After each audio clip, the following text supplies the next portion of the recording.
Tonight, the LNP wins the Queensland state election, ending nearly a decade of leadership under Labor.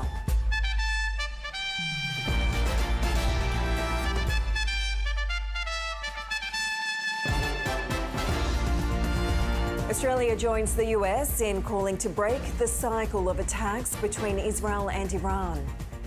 Police investigate the death of a young man who was stabbed to death in Geelong's party precinct. And bearing all in Brisbane, thousands packed the Story Bridge for a very revealing photo shoot.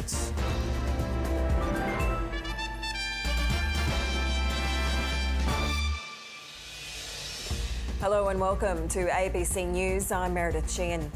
The Liberal National Party has claimed victory in the Queensland election, bringing to an end Labor's 9-year reign. David Crisafulli will become the state's 41st Premier. One of his key promises was to introduce adult time for adult crime before Christmas. We've got a job to do. A light gym workout before Queensland's Premier-elect got down to business. So we're off to work. So were these shredding trucks, pulling into government headquarters ahead of the changing of the guard. The LNP's victory, ending Labor's nearly 10-year reign, still sinking in. In historic terms, I said it was like climbing a mountain. Well, it was like climbing a mountain with weighed down with a backpack and in the sleeting snow. Congratulations coming from Canberra. Not only did I speak with the Prime Minister, he was good enough to afford me about 20 minutes this morning. It was a jubilant night for the LNP, nerves turning to elation as seats turned blue. He reiterated his mandate: youth crime, health, housing and cost of living, and promised to work for all. To the people of this great state, I've lived and I've worked at both ends of it, and I love every inch of it. Stephen Miles had already addressed the party faithful. If you consider what we were up against, this is an extraordinary result. But this was no concession speech. It is clear that that hasn't been enough to secure a majority of seats for Labor, and also that the LNP is unlikely to have a majority. In the light of day, Stephen Miles had reassessed as he surveyed the damage in the regions. The post-mortem is underway.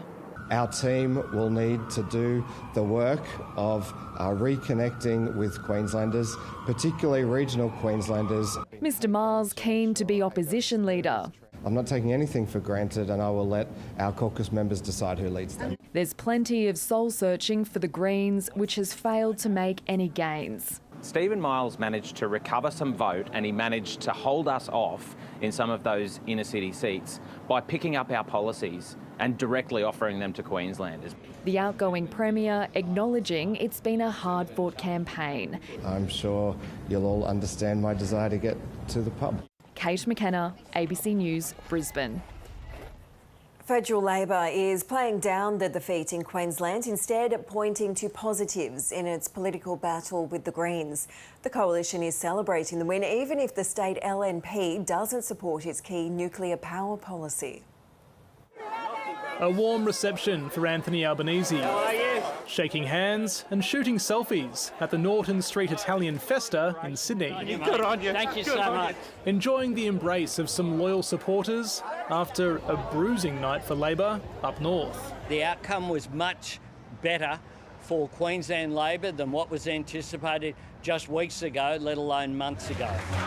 Federal Labor insists the loss wasn't as brutal as it might have been, putting it down to an it's time factor and concerns over law and order.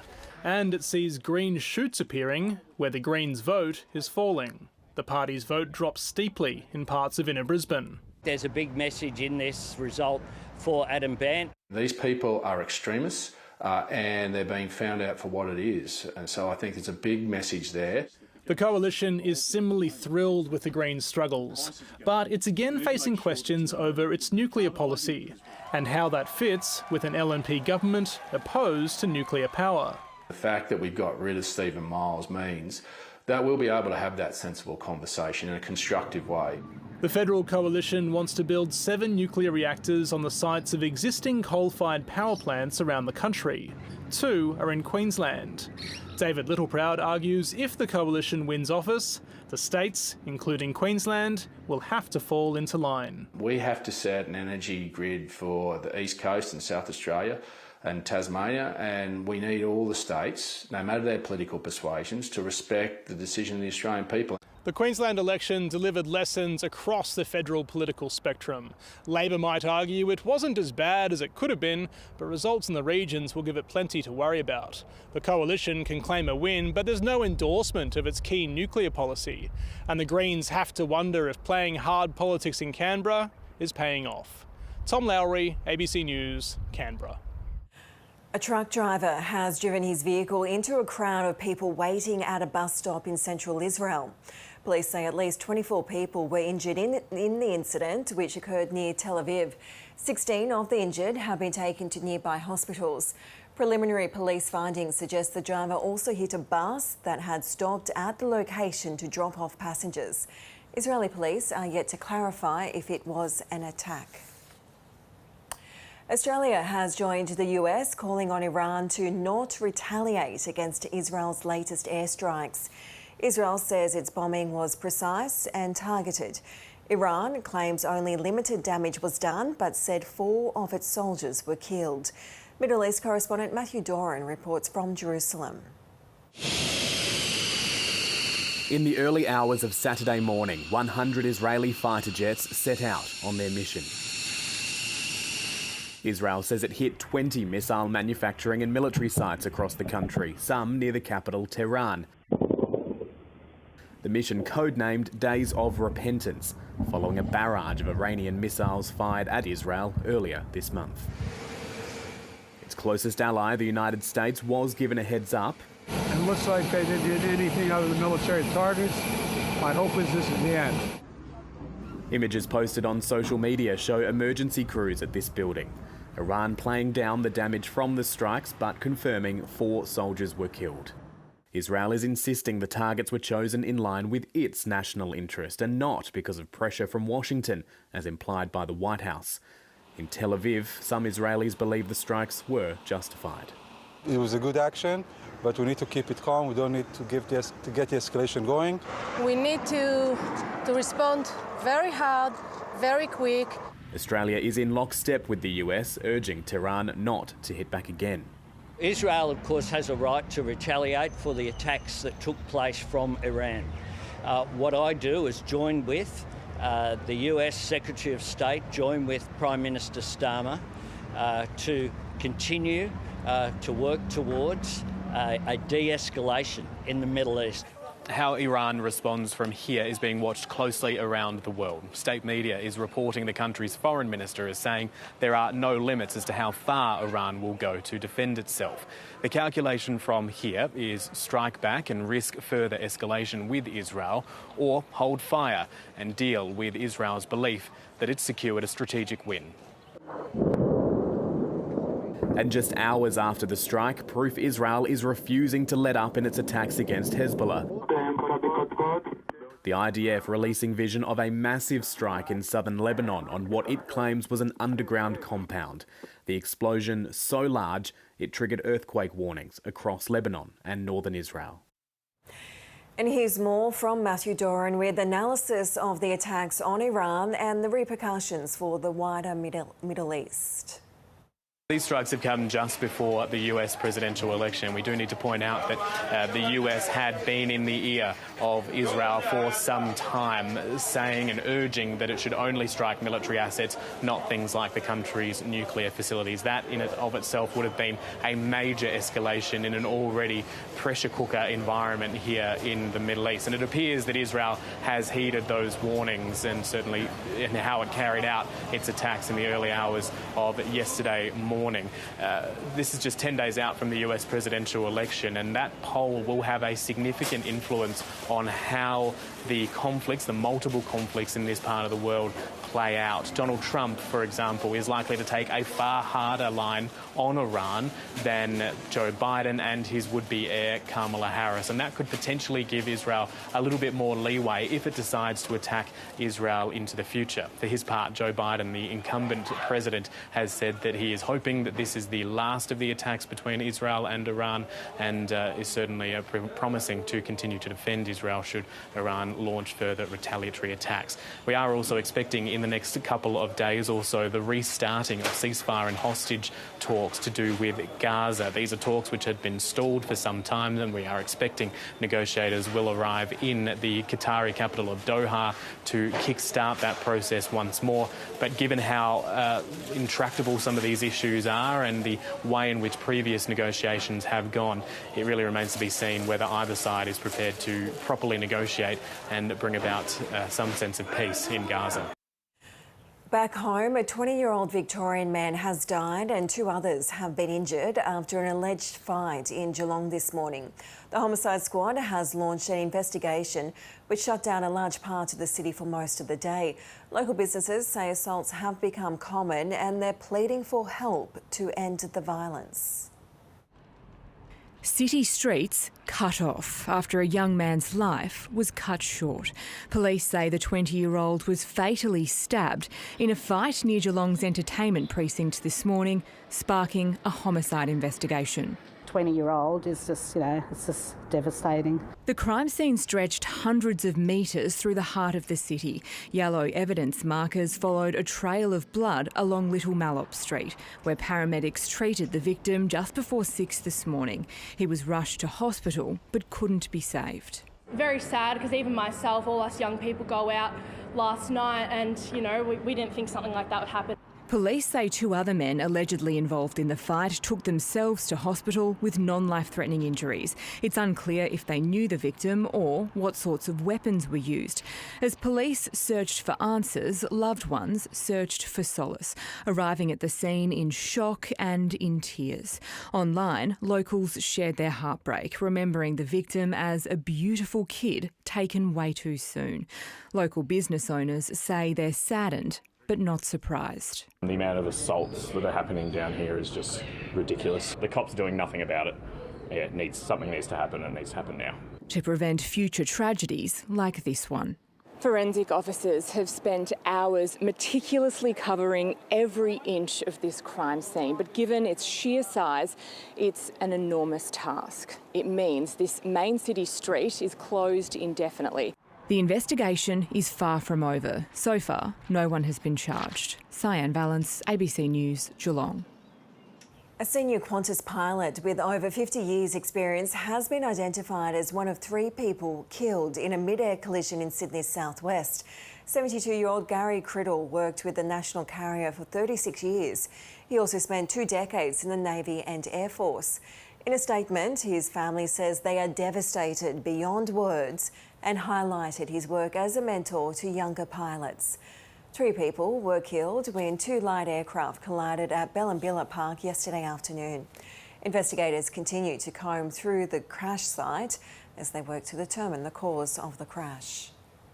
What my team is doing today is scouring through the site, looking for any recorded information we can, GPS units, mobile phones, anything that was on the planes that'll give us a better idea of what occurred. Another former New South Wales police officer has spoken to the ABC about a toxic culture which he claims subjected him to homophobic abuse and discrimination throughout his career. The former officer hopes telling his story will influence the culture review recently announced by Police Commissioner Karen Webb. Peter can't show you his face, but he is one of many who have recently left the New South Wales Police Force. He joined the force in the late 90s, but kept his sexuality a secret. I had a pretend girlfriend when I was down at the academy. The derogatory comments towards homosexuals was constant. But 4 years into his career in the early 2000s, Peter was outed at a work function. I went to work the next day because I had to retrieve my firearm to go down to Goulburn. academy for a course, and a constable, male constable, had the keys to the gun safe, and I asked for them, and he spat in my face and said, "We don't want your type here." Peter was then shocked by his supervisor's reaction. He said he was disgusted in me. The fact I was gay was more disgusting than being assaulted. In the years that followed, while police marched in the Mardi Gras parade, Peter claims he was subjected to constant bullying at work. People used to wipe down the desk with a keyboard if I'd been using it because I had germs. I had a nickname that lasted for a decade, and it was to do with anal sex. He says many refused to work with him, while others spread hateful rumours. I was approached by a senior constable, and he said he was sorry that I was sick. And I was like, what are you talking about? And he said, I heard you have AIDS. I was like, no, I don't have AIDS. Peter never made any official complaints because he believed it would only make things worse. In more recent years, he says the discrimination became less overt, but it didn't stop. Just last year, he says he witnessed homophobia from senior police during World Pride. Whilst I was standing with members of the Mardi Gras and other members of the trans community in Sydney, overheard high-up police saying derogatory homophobic comments. After developing PTSD, Peter felt he was given no support and no opportunity to progress. He left the force earlier this year. Do you believe you were treated differently because you were gay? 100%. Yeah. I never got the opportunity. Police Commissioner Karen Webb has already announced an official culture review as a result of our ABC investigation. While she hasn't yet committed to interviewing current and former officers as part of that review, she says it will investigate any discrimination suffered by employees. I have hope that it'll change things, but it depends on how the review's conducted. Peter wants the chance to help change the culture for future generations of police. Leah Harris, ABC News, Sydney. There's just over a week left for the two parties to convince voters to cast their ballot in the US election. And young people are a key target. Previously, they tended to be Democrat supporters, but recent polling suggests a divide. Donald Trump's campaign is striking a chord with young men, while Kamala Harris's stance on abortion rights is being embraced by young women. North America correspondent Carrington Clark reports from North Carolina. Since 1853, North Carolina's state fair has drawn in the crowds. But even here, you can't totally escape another important contest. I early voted to ensure that my voice was heard. One of them's crazy and the other one's ridiculous. I'm not going to say which one's which. North Carolina's 16 electoral college votes represent a competitively sought-after prize. One of the so-called 7 swing states was to determine this year's election. It's the only in the group won by Donald Trump at the last election, so represents a pick-up opportunity for Kamala Harris this year. To get those necessary votes, Donald Trump has increasingly used non-traditional media to target a specific market, young men, appearing with digital stars, the Nelk Boys, and comedian Theo Von. No, I would just do cocaine. That was really, yeah. There were plenty of young men in attendance at this Trump rally in Greenville, North Carolina, including 23-year-old Jack Lawrence. They want to bring back the masculine face that you saw back in the 60s and 70s with American men. Just strong men providing for their family. Young Americans usually break heavily for Democrats, but recent polling suggests Trump's hyper-masculine campaign is working to attract Gen Z men across to the Republicans. To go home. Kamala Harris is trying to reach young women where they are, including the massive Call Her Daddy podcast. There are now 20 states with Trump abortion bans. I think young men are gravitating towards Trump at an astounding degree, and I think that young women are rallying for Kamala Harris.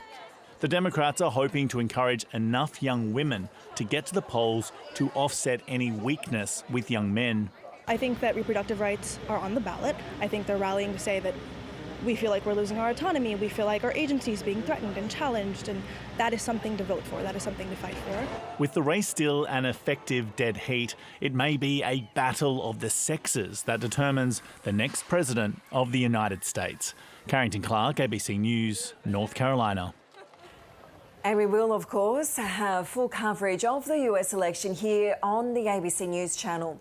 Join us for the count from 10 a.m. Eastern Daylight Time, Wednesday on the 6th of November. As the weather heats up and Australians return to the beach, many swimmers are still haunted by a spate of shark attacks last summer. In South Australia, there were 6 bites in just over 6 months. 3 of them were fatal, and all were believed to be from great whites. This year marks 25 years since great white sharks became protected in Australian waters, but the recent spike in attacks has many questioning whether protecting the predators is costing human lives. Lincoln Rothwell and Shay Shawley travelled to South Australia's Eyre Peninsula for this report.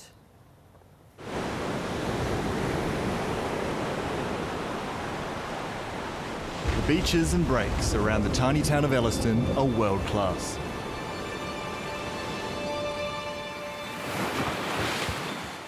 The reason that we live out here so far away from everything is because of the surf.